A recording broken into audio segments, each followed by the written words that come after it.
Hi guys, welcome back to my channel. നമ്മളിന്ന് രാവിലെ ഒരു 10 മണി ഒക്കെ ആയപ്പോഴാണ് അഹമ്മദാബാദിൽ നിന്ന് രാജസ്ഥാനിലേക്ക് യാത്ര തുടങ്ങിയത്. കാറിലാണ് പോകുന്നത്. സോ കുറേ സൈറ്റ് സീനൊക്കെ ഞാൻ എടുത്തിട്ടുണ്ട്. ഒരുപാട് എടുത്തിട്ടില്ല, കാരണം ഞാൻ രാവിലെ അങ്ങ് സ്റ്റാർട്ട് ചെയ്ത് ബ്രേക്ക്ഫാസ്റ്റ് കഴിഞ്ഞതോടുകൂടി ഞാൻ ഉറങ്ങി. സോ കുറച്ച് സീൻസൊക്കെ എടുത്തിട്ടുള്ളൂ. ആൻഡ് ഒരു 4-5 മണിക്കൂറോളം യാത്രയുണ്ടായിരുന്നു.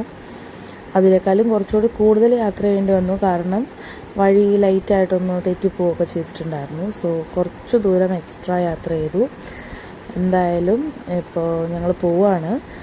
ഡൂഡു നല്ല ഉറക്കമാണ്, നല്ല ടയർഡായിട്ടുണ്ടായിരുന്നു. ഇന്നലെ തുടങ്ങിയ ഒരു യാത്രയാണ്. പിന്നെ അത്യാവശ്യം നല്ല തണുപ്പുണ്ട്. സോ കാറിൽ ഗ്ലാസ്സൊക്കെ കയറ്റിയിട്ടേക്കുന്നതുകൊണ്ട് പ്രശ്നമൊന്നും ഉണ്ടായിരുന്നില്ല. നമ്മൾ പോകുന്ന വഴിക്കാണ് ബ്രേക്ക്ഫാസ്റ്റ് കഴിച്ചത്. നമ്മുടെ നാട്ടിലെ ബ്രേക്ക്ഫാസ്റ്റ് പോലെയല്ല. ഇവിടെ ബ്രേക്ക്ഫാസ്റ്റ് റെഡിയാവാൻ തന്നെ നല്ല ടൈം എടുക്കും, നമ്മളെപ്പോലെ നേരത്തെ ആവില്ല. ആൻഡ് ഇവിടെ കുറച്ച് ക്യാബേജ് എന്തൊക്കെയോ ഇങ്ങനെ മഞ്ഞൾപ്പൊടി ഉപ്പൊക്കെ തിരുമ്മി എന്തോ ഒരു സാധനം ഉണ്ടാക്കിയാണ് ഫസ്റ്റ് കൊണ്ടുവന്ന് വെച്ചു അവർ. പിന്നെ ഞങ്ങൾ ഓർഡർ ചെയ്തത് ചപ്പാത്തിയും വെജിറ്റബിൾ കറിയാണ്. എന്താണെന്നൊന്നും അറിയില്ല എന്ന് കരുതി വെയിറ്റ് ചെയ്തിങ്ങനെ ഇരിക്കുകയാണ്. ചപ്പാത്തി നല്ലതായിരുന്നു, നമ്മുടെ നോർമൽ ചപ്പാത്തി പോലെ തന്നെ നല്ല ചൂടുള്ള നല്ല ചപ്പാത്തി ആയിരുന്നു.